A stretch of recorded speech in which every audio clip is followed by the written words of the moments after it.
In a small town in Pennsylvania lived a 10-year-old boy named Noah Carter. He was a good kid, smart, polite, and well-liked by everyone. But Noah had a secret habit, one that was quietly shaping his future. He avoided the truth. When his homework got too difficult, he'd just say he forgot it. When he accidentally broke something, he'd quickly blame the family dog. When teachers asked questions he didn't know the answer to, he would just stay silent.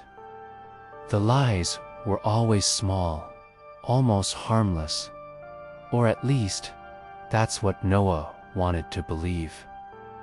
Every summer, Noah would go to stay with his grandfather, Henry, a retired steelworker who lived in a modest house near the river.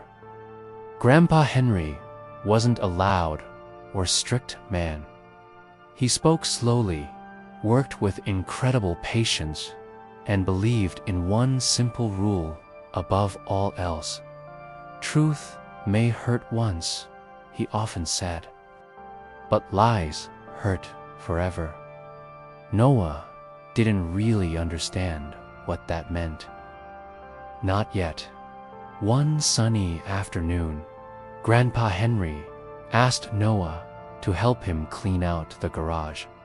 While moving some old boxes, Noah stumbled and accidentally knocked over an old wooden shelf. It hit the ground with a loud crack. Startled, Noah just froze. When his grandfather came back into the garage a moment later, Noah quickly said, "The wind must have knocked it over." Grandpa Henry looked at the broken shelf. Then he looked at Noah's face. He didn't argue. He didn't even raise his voice. He just nodded slowly. "All right," he said, and that was that. But that night, Noah felt a strange knot in his stomach. Grandpa Henry was unusually quiet during dinner. He wasn't angry, just distant. The next morning, Grandpa Henry handed Noah an old, dusty mirror. "Come with me," he said, gently. They walked together down to the riverbank. Grandpa placed the mirror on the ground, angled so it faced the sunlight. The glass reflected Noah's face perfectly. "Do you know why mirrors exist?" Grandpa asked. Noah just shrugged. "To see yourself." "Exactly," Grandpa said. "And truth is the same. It shows us who we really are, whether we like it or not."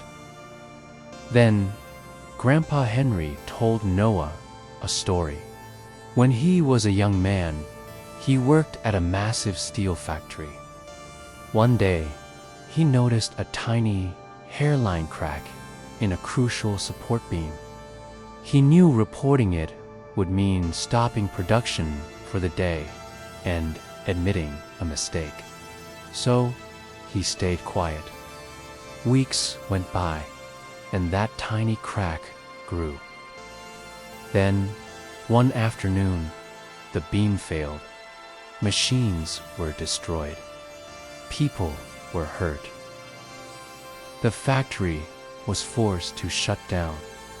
"I lost my job that day," Grandpa said softly, his voice full of regret.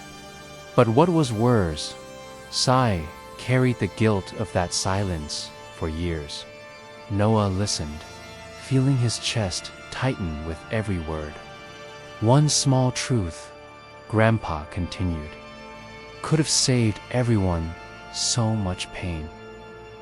Noah felt his eyes begin to burn with tears. He couldn't hold it in anymore. "I lied to you," he admitted, his voice trembling. I was the one who broke the shelf. Grandpa Henry finally smiled, not because the shelf was broken, but because the truth had finally arrived. "Thank you," he said. "Now we can fix it." Together, they went back to the garage and repaired the shelf. It wasn't perfect, but it was strong again.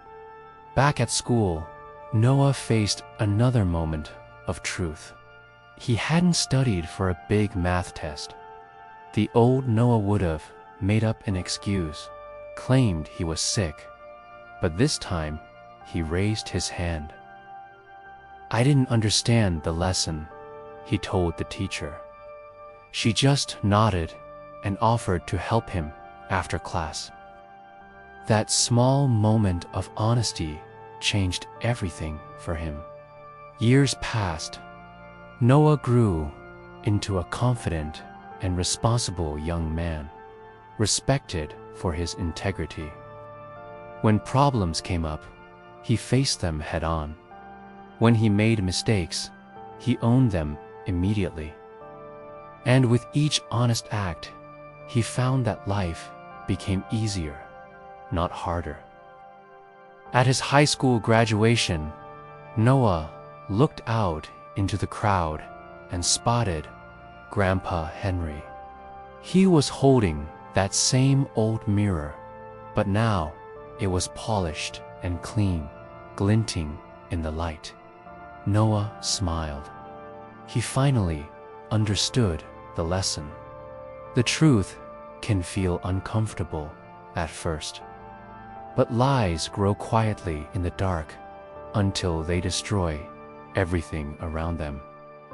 It's always better to face the truth early and fix what's broken while it's still small. It might hurt for a moment, but it saves a lifetime of suffering. Thanks for watching.